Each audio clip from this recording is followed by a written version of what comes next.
Pseudepigrapha are falsely attributed works, texts whose claimed author is not the true author, or a work whose real author attributed it to a figure of the past. Pseudepigraphy covers the false ascription of names of authors to works, even to authentic works that make no such claim within the text. Thus, a widely accepted but incorrect attribution of authorship may make a completely authentic text pseudepigraphical. Assessing the actual writer of a text locates questions of pseudepigraphical attribution within the discipline of literary criticism. In biblical studies, the term pseudepigrapha typically refers to an assorted collection of Jewish religious works thought to be written c. 300 BC to 300 AD.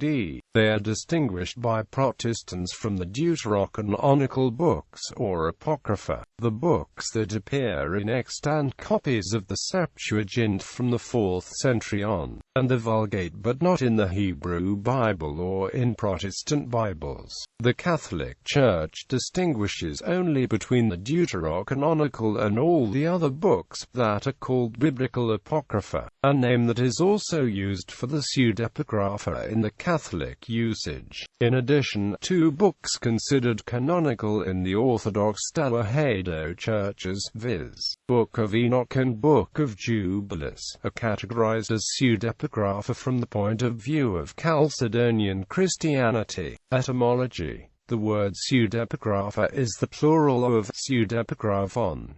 Classical and biblical studies. There have probably been pseudepigrapha almost from the invention of full writing. For example, ancient Greek authors often refer to texts which claim to be by Orpheus or his pupil Musaeus of Athens, but which attributions were generally disregarded. Already in antiquity, the collection known as the Homeric hymns was recognized as pseudepigraphical, that is, not actually written by Homer. Literary studies. In secular literary studies, when works of antiquity have been demonstrated not to have been written by the authors to whom they have traditionally been ascribed, some writers apply the prefix pseudo to the names. Thus, the encyclopedic compilation of Greek myth called the Bibliotheca is often now attributed not to Apollodorus of Athens, but to Pseudo-Apollodorus, and the Catasterismi, recounting the translations of mythic figure into asterisms and constellations,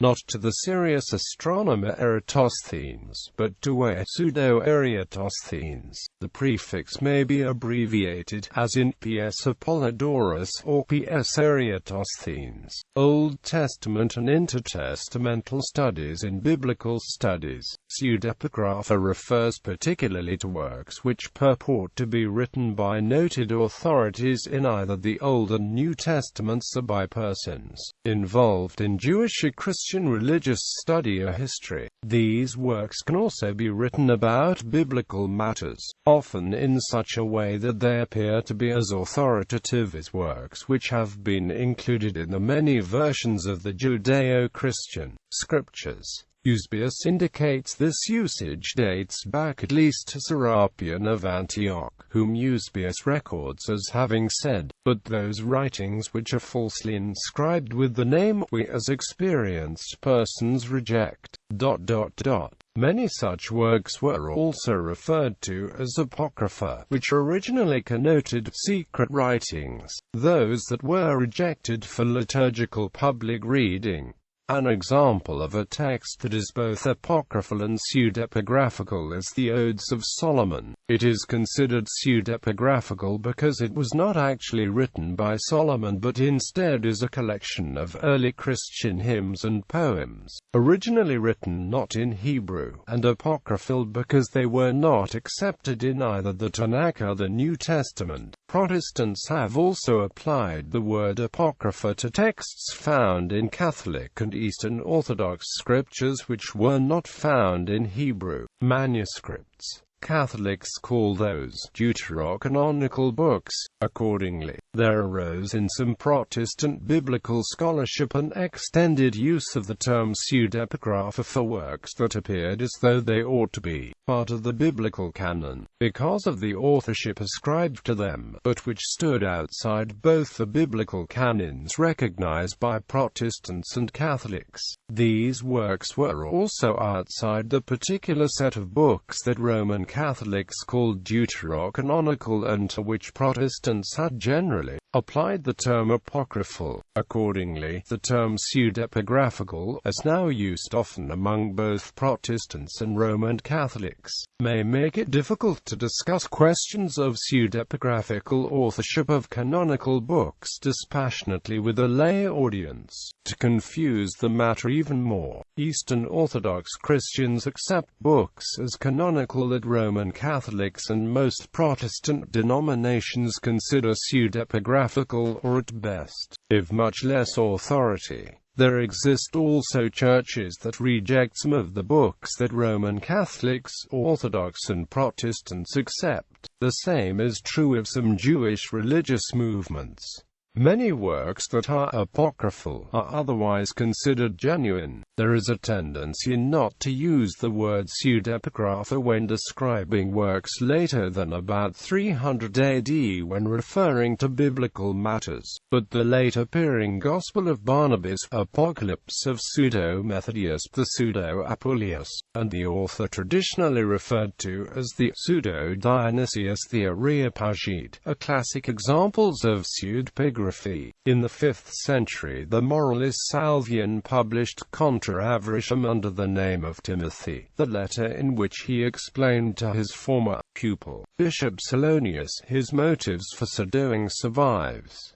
There is also a category of modern pseudepigrapha. Examples of books labeled Old Testament pseudepigrapha from the Protestant point of view of the Book of Enoch, the Book of Jubilees, the Life of Adam and Eve and Pseudo-Philo. The term pseudepigrapha also commonly describes numerous works of Jewish religious literature written from about 300 BC to 300 AD. Not all of these works are actually pseudepigraphical. It also refers to books of the New Testament canon whose authorship is misrepresented. Such works include the following: 3 Maccabees, 4 Maccabees, Assumption of Moses, Ethiopic Book of Enoch, Slavonic Second Book of Enoch, Book of Jubilees, 3 Baruch, Letter of Aristeas, Life of Adam and Eve, Ascension of Isaiah, Psalms of Solomon, Sibylline Oracles, 2 Baruch, Testaments of the 12 Patriarchs. New Testament studies. Many scholars maintain that no letter actually known to be pseudepigraphical would ever have been admitted to the New Testament canon. Other scholars suggest that the Church only developed its hard line against pseudepigraphy because the practice was being abused. Some works that were definite forgeries led to a rejection of any sort of pseudepigraphy. Pauline epistles, in contrast to most writings termed pseudepigraphical, 13 of the letters attributed to Paul are still considered canonical. These letters are still part of the Christian Bible and are foundational for the Christian Church. Therefore, those letters thought to be pseudepigraphic are not considered any less valuable than the other letters. They are termed as disputed or pseudepigraphical letters because they are believed by most scholars to have come from followers writing in Paul's name, often using material from his surviving letters. Those followers may have had access to letters written by Paul that no longer survive, due to lack of agreement regarding the authorship of certain letters. Some theologians prefer to simply distinguish between undisputed and disputed letters, thus avoiding the term pseudepigraphical. Authorship of 6 of Paul the Apostle's letters has been questioned by some scholars, according to E.P. Sanders. The 6 disputed ones are Epistle to the Ephesians, Epistle to the Colossians, Second Epistle to the Thessalonians, First Epistle to Timothy, Second Epistle to Timothy, and Epistle to Titus. Of these, the first three are sometimes referred to as Deutero-Pauline letters, meaning secondary letters of Paul. They internally claim to have been written by Paul, but there is no consensus among scholars on that assertion. Those known as the pastoral epistles, Timothy, 2 Timothy, and Titus, are widely regarded as pseudegraphs, though certain scholars do consider them genuine. Mark Powell writes that the first-century church did not seem to have a problem with the now disputed letters since the thought was compatible with Paul's doctrines, an established convention at the time, especially epistles written in the first 2 or 3 decades after Paul's probable martyrdom, may have been viewed as part of the legitimate Pauline tradition and included as such in the New Testament canon. However, that apparent attitude of acceptable pseudepigraphy was short-lived and did not continue into the 2nd century. Powell says that there is no record of anyone in the early church ever recognizing that a writing was pseudepigraphical in any sense of the word and still regarding it as authoritative.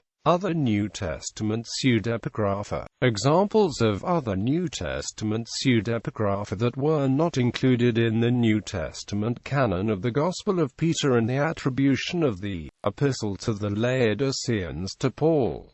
They are often referred to as New Testament apocrypha. Further examples of New Testament pseudepigrapha include the aforementioned Gospel of Barnabas and the Gospel of Judas, which begins by presenting itself as the secret account of the revelation that Jesus spoke in conversation with Judas Iscariot. Authorship and pseudepigraphy. Levels of authenticity. Scholars have identified 7 levels of authenticity which they have organized in a hierarchy ranging from literal authorship, meaning written in the author's own hand, to outright forgery, literal authorship.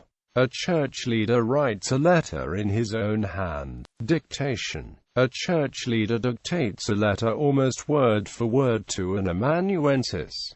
Delegated authorship. A church leader describes the basic content of an intended letter to a disciple or to an amanuensis.